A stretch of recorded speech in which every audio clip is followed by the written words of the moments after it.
예수님께서 세우신 교회, 그리고 예수님께서 세우신 사람들을 통하여서 복음의 능력, 그리고 복음의 역사가 이 땅 가운데 드러난 이야기, 그것을 기록한 것이 이 사도행전이라고 할 수가 있습니다. 오늘 사도행전 강의 첫 번째 시간인데, 이 처음 시간을 준비하면서 제 머리에 계속 떠오르는 이 명언이 하나가 있었습니다. 인생은 짧고 예술은 길다. 그 문구가 계속 떠올라요. 우리 인생은 유한하지만 예술, 어떻게 보면 우리들의 어떤 유한한 삶을 넘어서는, 그리고 감동을 주는 그런 아름다운 작품들, 그런 것들이 오래도록 그 가치, 그 감동은 오래 남아있다. 그런 뜻일 겁니다. 그리고 뭐 문학작품 아니면 뭐 그림일 수도 있고 음악일 수도 있습니다. 수백 년, 수천 년이 지난 지금까지도, 오늘날까지도 우리 삶의 의미를 찾게 만들어주고 우리 삶 가운데 감동을 주는 그런 작품들이 분명히 있습니다. 자, 그런데 이 인생은 짧고 예술은 길다, 이 말이 언제 처음 쓰여지게 됐냐면 주전 3세기 히포크라테스의 이름 안에 모아진 글 속에 처음으로 기록이 됩니다. 이 히포크라테스, 의학의 아버지라고 그러죠. 의사입니다. 의사가 기록한 말이에요. 원래 이 질병이나 이 시대 고대의 질병이나 상처를 치료하는 역할을 누가 감당했냐면 주술사나 마술사가 그 일을 했습니다. 지금도 그런 분들, 그런 느낌 아마 한 번씩은 받아보셨을 거예요. 괜히 몸이 아플 때 내가 지난 주일 예배를 땡땡이 쳐서 이렇게 아플까, 기도해야 되나, 그런 생각들 하시죠. 그런 생각이 지배적일 때가 고대 사회라는 거예요. 그러니까 질병, 어떤 사고, 상처, 이런 일이 있을 때 어떤 종교인, 주술사, 마술사 아니면 제사장을 찾아가던 게 그 당시의 모습이었습니다. 그런데 이 고대 그리스 시대 때부터 이 철학과 종교와 의학이 분리가 돼요. 그러니 이전에 있어 왔던 그런 뭐 치료하는 기술이나 어떤 지혜들, 경험들, 그런 것들이 점점점 쌓이기 시작하면서 이제 비로소 의술이라는 그런 한 형태가 나타나기 시작을 하는 겁니다. 그래서 인생은 짧고 예술은 길다라고 할 때 이 예술이라는 말이 원래는 기술을 의미하는 말이었죠. 그래서 인생은 짧지만 그 짧은 인생을 통하여서 축적되어지고 공유되어지고 나누어진 그 기술, 그 의술, 그런 것들은 사람을 살리는 어떤 긴 그런 능력이 된다. 그런 의미로 처음 쓰여지게 됐던 것이 그 말입니다. 제가 이 사도행전 강의를 준비하면서 왜 그 명언이 떠오르게 되었냐면, 사도행전을 기록한 누가의 직업이 의사거든요. 그래서 제가 그 말이 괜히 떠올랐던 것 같습니다. 자, 그런데 이 그리스 로마 시대를 지나면서 의사로 살아간다는 것이 어떤 의미가 있냐면, 앞서 설명을 드린 것처럼 어떤 종교나 마술이나 주술로부터 한 걸음 물러서서 우리 삶 가운데 일어나고 있는 어떠한 일들을 좀 담담하게 바라볼 수 있는 그런 시각을 가진 것이 그 당시에 생겨나기 시작한 의사라는 사람들의 모습이었다는 겁니다. 그리고 이 누가 이 사도행전을 기록을 했는데, 저는 정말 하나님께서 탁월하신 선택이었다고 생각을 해요. 초대교회의 사도들의 이야기를 기록할 때에 그 안에 매몰되지 아니하고 과장되지 아니하고 부풀려지지 아니하고 한 걸음 물러난 의사의 시선으로 그것을 기록하고 남길 수 있는 그 사람, 이 누가를 선택하셨다는 것, 오늘까지 이 이야기가 전해진다는 것, 저는 정말 하나님께서 잘 선택하셨다, 그런 마음이 들기도 합니다. 자, 이 의사 누가 이 안디옥 출신입니다. 헬라인이었다는 겁니다. 그러니 이방인들을 향한 이해도 깊었고, 이방인들에게 어떻게 복음을 증거해야 될지 누구보다도 이방인의 마음을 잘 알던 것이 이 누가였지요. 그리고 또 기독교 전승에 의하면 이 누가는 화가였습니다. 그림을 그리는 사람이었습니다. 그래서 이 누가가 남긴 그림 중에 가장 유명한 게 뭐냐면, 아기 예수님을 안고 있는 성모 마리아의 모습을 그린 게 누가가 그린 아주 유명한 그림이 있습니다. 물론 오늘날까지 남겨져 있지는 않은데, 기독교 전승에 의하면 처음으로 성모 마리아를 아이콘으로 그린 사람이 바로 의사 누가였다 그래요. 그래서 중세 시대의 많은 화가들이 이 성모를 그리고 있는 누가, 그 모습을 그림으로 작품으로 남긴 사람들이 몇 분이 계십니다. 그만큼 이 누가라는 사람이 화가라도 유명했고 이 화가들의 수호 성인 이게 누가예요. 즉 이 화가로서 의사로서 좀 이렇게 무언가 일어나고 있는 초대교회의 일들을 기록하는데 정말 적합한 사람이 바로 이 누가였다. 그렇게 평가를 할 수가 있습니다. 또 한 가지 이 누가와 관련된 이야기가 있는데 예수님의 어머니 마리아를 찾아가서 지금으로 말하면 인터뷰를 했던 사람이 누가래요.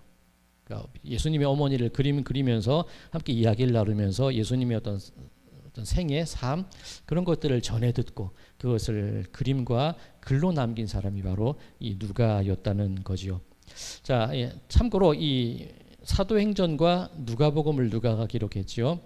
사복음서에 보면 예수님이 잉태되는 순간에 대한 이야기가 두 군데 나옵니다. 마태복음과 누가복음인데 마태복음에서는 어느 사람 중심으로 이야기가 진행이 되냐면 요셉의 시선에서 이야기가 돼요. 마태복음에 보면 마리아가 잉태를 했죠. 임신을 했습니다. 네, 요셉은 의로운 사람이라 저가 가만히 끊고자 하여 그런 구절이 있죠. 요셉이 걱정을 할 때 천사가 그 꿈에 나타나서 마리아 데려오기를 무서워하지 마. 그런 이야기가 마태복음입니다. 시선 자체가 이 남편 시선으로 쓰여진 거예요. 누가복음을 보면 다릅니다. 우리 지난 주일인가요? 이 여종에게 이루어질 일을 하나님께서 이루기 원하시는 일을 이 여종을 통해 이루어지기 원합니다. 그 고백을 했잖아요. 그게 누가복음 말씀이거든요. 누가복음 얘기를 보면 마리아가 잉태되는 이야기 그리고 자기가 경험한 이야기 천사를 만나고 이야기를 듣고 그렇습니까? 저는 남자를 알지 못하는데 그런데 하나님의 뜻이 그러시면 제 몸을 통해 이루어지기 원합니다. 그리고 세례요한의 어머니 엘리사벳을 만나는 이야기가 있고 마리아의 찬가가 있어요. 이 다른 복음서에 비해서 이 마리아의 시선으로 굉장히 자세하게 정확하게 기록이 된 게 이 누가복음입니다.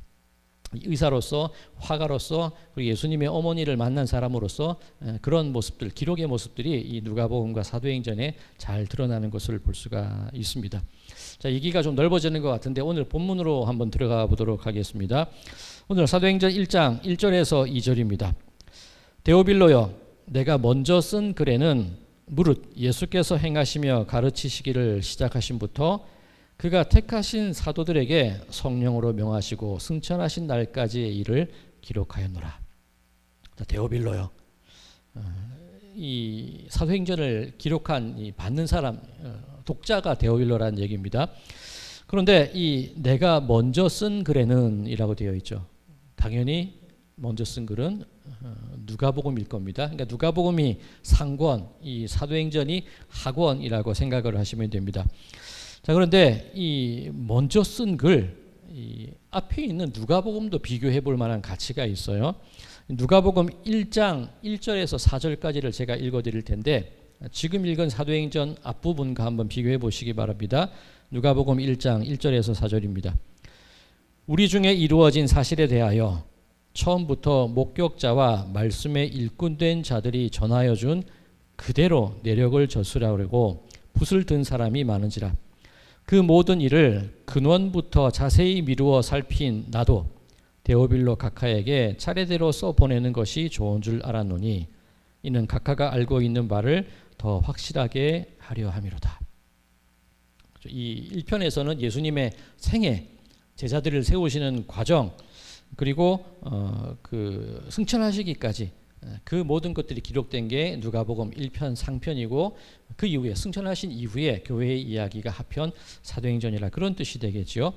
자, 그런데 우리 지금 사도행전 앞부분과 누가복음 앞부분을 잠깐 읽었는데 이 부분에서 우리가 정말 기억하고 주목해야 될 몇 가지 사실이 있습니다. 자, 먼저 살펴볼 부분이 무엇이냐면 누가복음 1장 1절에 이렇게 시작이 되죠. 우리 중에 이루어진 사실에 대하여. 우리 중에 이루어진 사실에 대하여. 한마디로 말해서 진짜 일어난 일이라는 거죠. 우리 가운데 일어난 일, 우리들이 경험한 일, 그 모든 것이 사실이야. 그렇게 못 받고 시작을 하는 겁니다. 자, 예수님을 믿는 사람들, 예수님을 믿지 않는 사람들 가운데 처음으로 예수님을 믿기까지 가장 어려운, 믿어지지 않는 부분이 무엇이냐면, 물론 하나님이 계시다는 것은 뭐 종교를 가지기로 마음먹었으면 인정하고 들어가는 부분이지만 어떻게 사람이 부활을 해? 그게 믿겨지지 않거든요. 근데 이 누가가 이 기록을 할 때, 누가복음과 사도행전을 연달아 기록을 할 때 우리 중에 이루어진 사실에 대하여, 사실이라고 못 받고 시작하는 것을 볼 수가 있습니다. 부활이 사실이라는 거예요. 예수님의 생애가 사실이라는 겁니다. 자, 그런데 이 누가복음도 그렇고 이 성경에 있는 증언들 가운데 예수님의 부활을 목격하고 경험하고 그 이야기를 사도들에게 전해준 사람들이 누구였냐면 바로 여성들이죠. 이 여성들, 누가복음 같은 경우에 막달라 마리아, 요한나, 그리고 야고보의 어머니 마리아, 그리고 여러 여성들이 그런 이야기를 전했다, 그렇게 전해져 있습니다. 자, 그런데 우리가 한 가지 생각해 볼 문제가 있는데, 유대인들에게 있어서 증인으로서 어떤 증거를 할 수 있는, 증인이 될 수 있는 자격을 가진 사람이 누구냐면 성인 남성이에요. 2명 이상의 성인 남성이 공통된 이야기로 증언할 때 그 이야기가 증거의 능력을 갖게 됩니다. 그러면 성경의 부활을 증언한 여성들의 이야기, 이 앞서 말씀드린 막달라 마리아, 요한나, 야고보의 어머니 마리아, 그리고 여러 여성들이 사도들에게 부활을 증언하는데, 아무리 많은 여인들이 얘기한다 하더라도 이 여인들은 증인으로서 자격이 없어요. 아무리 말해도 안 믿어주는 사람들이라는 겁니다. 이해가 되지 않죠? 자, 만약에 이 초대교회 때에 예수님의 복음을 증거해야 되고 사람들 가운데 예수님의 부활의 이야기를 전해야만 한다면, 그 당시 어떤 습관이나 그 당시 상식으로 생각을 해보자면 성인 남성 2명을 등장시켜서 예수님의 부활을 내가 봤어, 그렇게 기록하는 게 유리합니다. 당연히 증거 능력을 가진 사람들이 이야기하는 게 받아들여지겠죠. 유대인들은 그렇지 않아도 그리스도인들을 핍박해요. 그리고 헬라인이나 이방인들의 눈에 십자가를 진다는 것, 그렇게 죽는다는 것은 미련한 짓입니다. 근데 부활을 했다는 사실이 정말 중요하잖아요. 그러면 부활했다는 것을 알리기 위해서 여성들을 증인으로 기록을 하면 안 돼요. 증거 능력도 없고 신빙성도 없는 사람들을 굳이 복음서에 기록해서 굳이 이것을 그 시대 사람들에게 알리려고 했다? 이 정말 미련한 일입니다. 그런데 누가는 왜 그렇게 했을까? 우리 중에 이루어진 사실에 대하여. 진짜 일어난 일이니까, 앞서 말씀드렸죠. 화가로서, 의사로서 어떤 일어나는 현상에 대해서 한 걸음 물러나서 바라볼 수 있는 시각을 누가가 가졌다고 말씀을 드렸습니다. 사실이니까 굳이 꾸미지 않아도 되는 거예요. 굳이 베드로가 먼저 보았대, 남자들이 먼저 보았대, 그렇게 다른 사람들에게 인정받기 위해서 굳이 이야기를 꾸미지 않아도 있는 그대로를 서술해도 누가에게는 그것이 사실이기 때문에 당당하게 그것을 기록할 수가 있다는 겁니다. 자, 그런 분들이 계십니다. 이야기를 하는데 다른 사람의 이름에 권위를 빌리는 분들이 계세요. 왜 그렇죠? 내가 말해봐야 안 들으니까, 내가 말해봐야 그대로 안 따라하려고 그러니까. 학생 시절에 뭐 같이 청소할 때 뭐라고 얘기해야지 학생들이 그나마 말을 듣습니까? 선생님이 시켜서 그러면 그죠? 그나마 말을 들어요. 이 반장이 얘기하면 안 들어요. 근데 선생님이 하라 그랬어, 그러면 그냥 그나마 좀 잘 듣습니다. 그런 거죠. 내 말에 힘과 권위가 없을 때 괜히 다른 사람의 이름을 기대고 다른 사람의 권위에 의지해서 말하는 것이 우리들의 말의 습관이라는 겁니다. 그런데 복음에는, 하나님의 말씀에는 그 말씀 그 자체가 능력이 있는 거예요. 누군가의 권위를 의지하지 않아도, 거짓으로 꾸미지 않아도, 비록 증거 능력이 없어 보이는 그런 여성들의 증언이라 할지라도 사실 있는 그대로 기록을 하는 그것이 하나님의 말씀의 능력이 드러나고, 그것이 일어난 일을 그대로 증거하는 옳은 일이라는 것을 이 누가가 보여주고 있다는 사실, 우리는 기억할 필요가 있습니다. 또 우리들 그렇잖아요. 기왕이면 좋은 모습 보여주고 싶고, 기왕이면 내 좀 번듯한 모습 보여주고 싶은 게 우리들의 마음입니다. 그런데 누가는 안 그래요. 이 사도행전의 이야기들을 보면 초대교회의 부끄러운 모습도 다 드러납니다. 자, 어떤 모습들이 있었습니까? 예루살렘 교회에서 이 구제를 해요. 이 홀로 된 여인들, 이 미망인들을 대상으로 구제를 하는데 유대인들 중심의 사회였기 때문에 유대인들 중심의 그분들한테만 구제를 해줘요. 헬라인들, 헬라적 배경을 가진 사람들은 구제에서 제외가 된단 말이에요. 그 부끄러운 사실을 그대로 기록합니다. 그리고 헌금을 해야 되는데 땅을 팔아서 헌금을 하는데 얼마를 숨겨두고 헌금한 이야기 그대로 기록되어 있죠. 그리고 이 사도 중에 베드로가 이방 사람들과 할례받지 않은 사람들과 밥을 먹을 때에 유대인들이 나타나자마자 이 베드로가 도망을 쳐요. 책망 들을까 봐. 그런 얘기도 숨김없이 기록하는 게 사도행전 누가의 기록입니다. 왜냐하면 그런 부끄러운 모습 속에서도 그 모습을 통하여 일하시는 하나님의 능력을 믿기 때문에, 그 연약한 모습을 통하여서 그 연약함을 이기게 하시는 하나님의 말씀의 능력을 믿기 때문에 누가는 그것을 있는 그대로, 사실 그대로 담담하게 기록하고 있다는 겁니다. 그만큼 자신 있다는 거예요. 내가 믿는 복음, 내가 증거하는 이야기, 아무리 부족하고 모자르고 연약한 이야기가 그 안에 들어있다 할지라도 그 속에 있는 하나님의 능력을 믿고 나는 자신 있다는 거예요.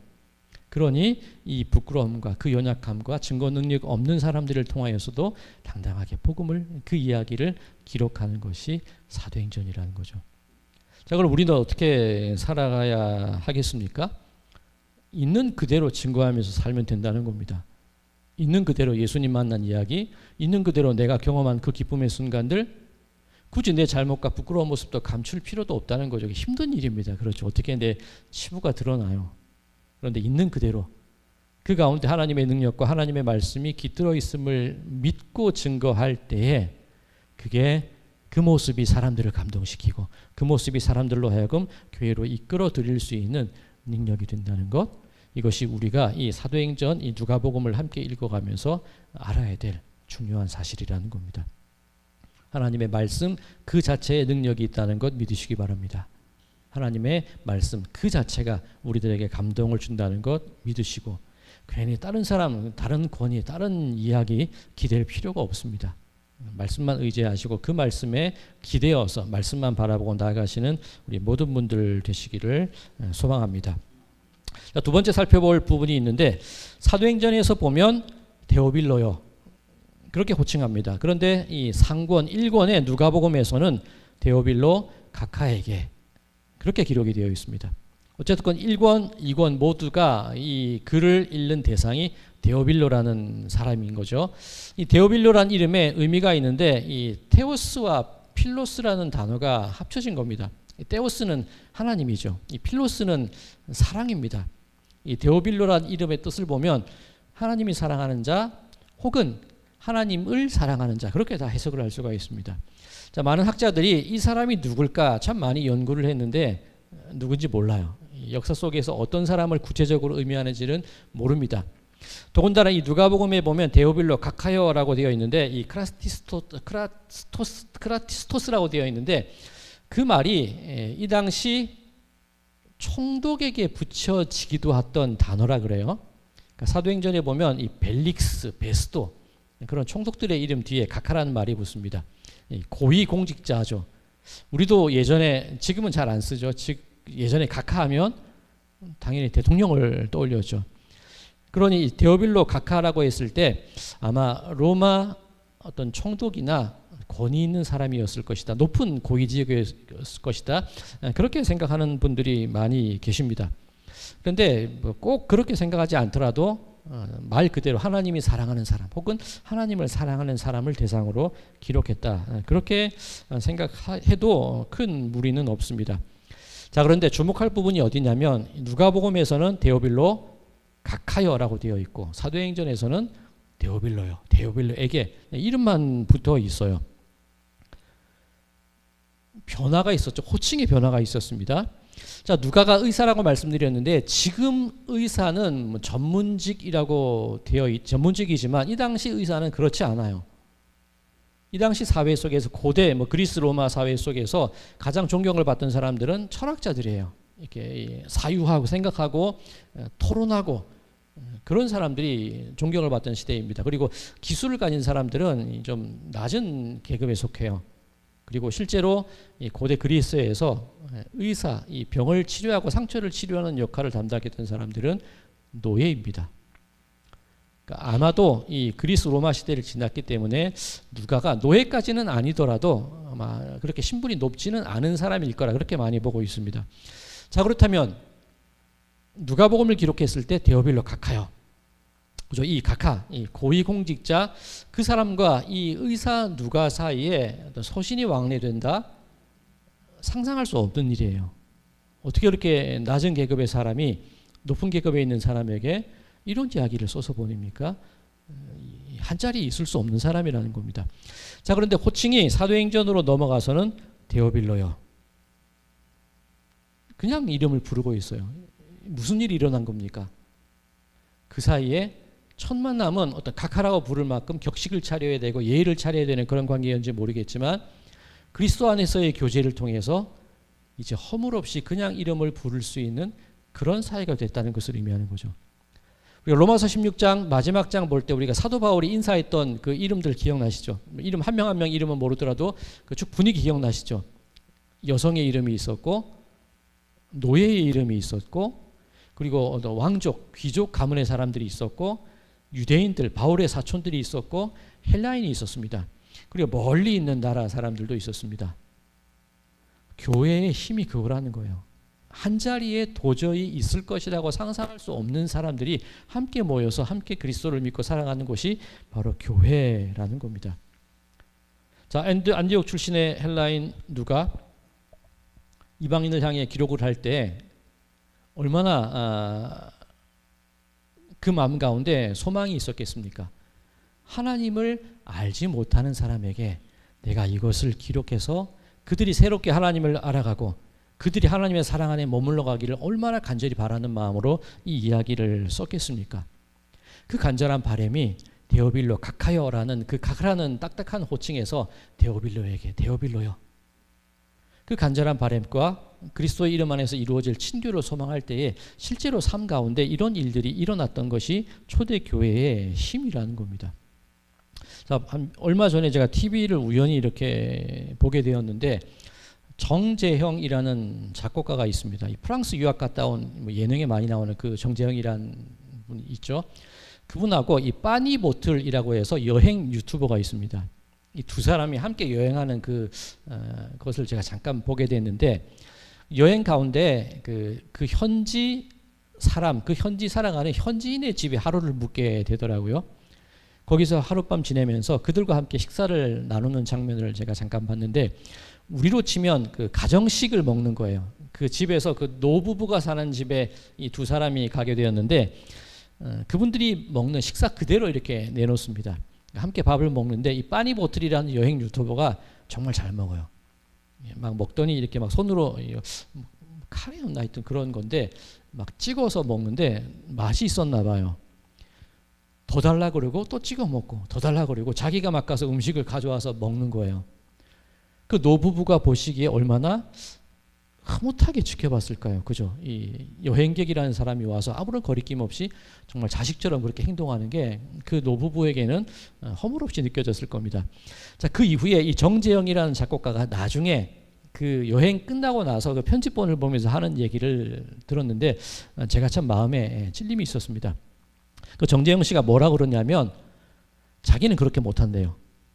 자기는 격식을 차려야 되고 낯을 가리고 좀 예의를 차려야 되는데 그 빠니보틀이라는 그 청년은 서스럼 없이 그렇게 막 대하더라는 거예요. 그러면서 그 정재영 씨가 한 말이 뭐냐면 이게 빠니보틀의 힘이구나. 딱 그 얘기를 하는 겁니다. 제가 그 얘기를 듣고 저를 돌아보게 됐어요. 제가 사람을 불편하게 만드는 데는 꽤 능력이 좀 있거든요. 저도 좀 이렇게 격식을 차리고 좀 그런 좀 스타일이에요. 그래서 좀 저도 좀 낯선 곳에 가면 불편해하는데 그 정재영 씨가 한 말, 그 여행하는 그 젊은 청년이 그런 모습이 힘이다 하는 것. 그 말이 저에게 참 많은 찔림을 줬습니다. 교회라는 것이 어떤 것이 되어야 될까? 우리 교회가, 오늘날의 교회가 너무나 많은 어떤 제한과 격식과 형식이 있어요. 그죠? 교회 가면 정장을 해야 되고 딱딱해야 되고 뭔가 예식을 지켜야 되고, 물론 기독교 역사에서 필요한 부분도 있겠지만 너무나 많은 부분 가운데서 우리가 서로를 바라볼 때 각하 그렇게 서로를 대하고 있는 건 아닌가, 그 생각이 들어요. 그런데 복음의 능력이라는 것은 데오빌로 각하가 데오빌로여, 서스럼 없이 그리스도 이름 안에서 함께 한 상에서 먹고 함께 이야기를 나누고 그렇게 살아가는 그 모습이 교회의 힘이 되어야 되겠구나, 그런 생각을 한번 해보게 됩니다. 사회와는 다른 곳이 교회잖아요. 교회에서 사장님 그렇게 부르지는 않잖아요. 우리 교회는 물론 장로, 권사, 집사의 직분이 있습니다만 그 직분이 계급을 의미하는 건 아니잖아요. 본인이 맡은 어떤 교회 내에서의 어떤 책임감의 무게랄까, 그것을 직분으로 구분하고 있는 것이지, 그게 어떤 격식을 차리고 그게 사람을 나누는 그런 등급은 아니지 않습니까? 우리 교회 내에서 있어야 될 모습들이 그 빠니보틀 같은 사람, 그리고 데오빌로요, 그렇게 허물없이 말할 수 있는 그 모습들, 이게 오늘날 우리 교회들이, 그리고 제가 가져야 될 그런 모습이 아닐까, 그런 생각을 해보게 됩니다. 또 한 가지, 이 사도행전을 보면 누가가 기록한 표현들 중에 하나님을 경외하는 사람이라는 표현이 몇 번 나옵니다. 예를 들어서 그 백부장 고넬료를 설명할 때도 하나님을 경외하는 사람 고넬료, 그렇게 설명이 되어 있거든요. 다른 의미가 아닙니다.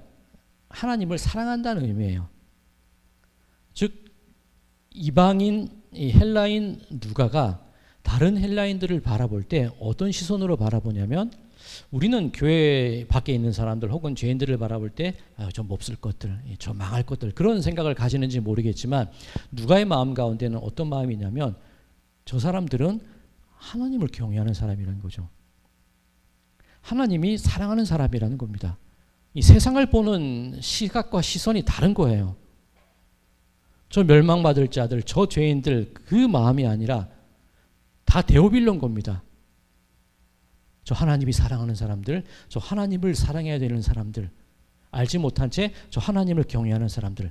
백부장 고넬료가 아직 예수님은 모르는 상태 아닙니까? 하나님을 알지만 예수님을 몰랐고, 그래서 찾아가서 만났더니 그 가운데 성령이 임하는 것을 보고, 그래서 베드로가 그 가정 가운데 세례를 주잖아요.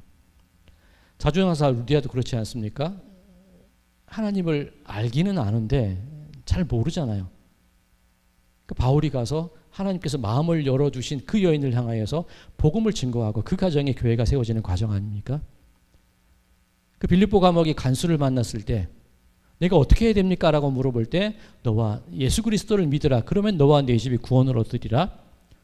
그 간수를 바라볼 때 나를 힘들게 하고 나를 때리고 나를 가두는 사람이라는 생각이 아니라 데오빌로, 하나님을 사랑하는 사람, 하나님이 사랑하는 사람, 그 시선으로 세상 사람들을 바라보는 것, 그게 이 사도행전의 시각이라는 겁니다.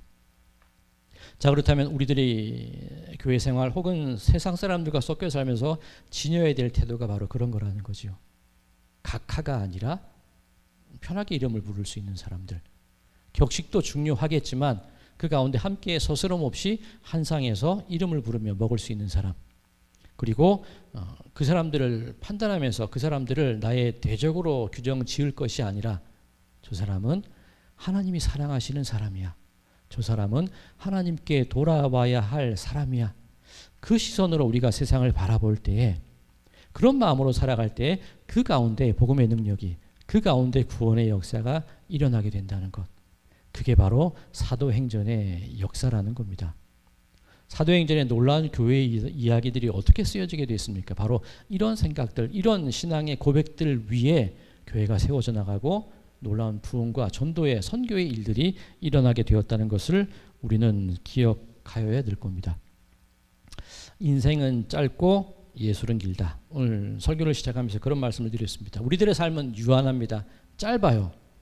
그런데 우리 삶 속에 이루어지는 복음의 이야기들은 정말 오래도록 남을 거예요.